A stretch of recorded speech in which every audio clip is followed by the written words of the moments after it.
গত দুদিন ঝড় বৃষ্টি হলো। এই ঝড় বৃষ্টিতে এবার এমনি আমের ফলন খুব কম, তবু কিছু কিছু গাছে কিছু কিছু আম ধরেছিল। তা ঝড়ে অনেক আম পড়েছে।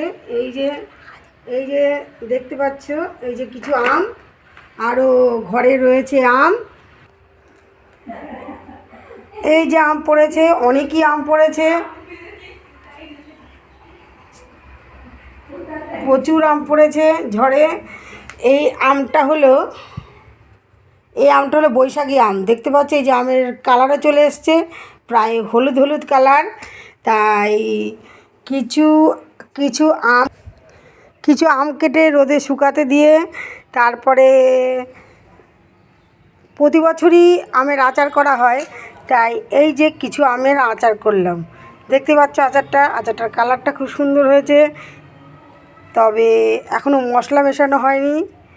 একটু শুকালে মশলাটা মেশাবো। এই যে এই আমগুলো কেটে আমের ফলি দেব। আমের ফলি ডাল দিয়ে খেতে বেশ ভালোই লাগে। গরমকালে আমের ফলির ডাল বেশ ভালোই লাগে খেতে।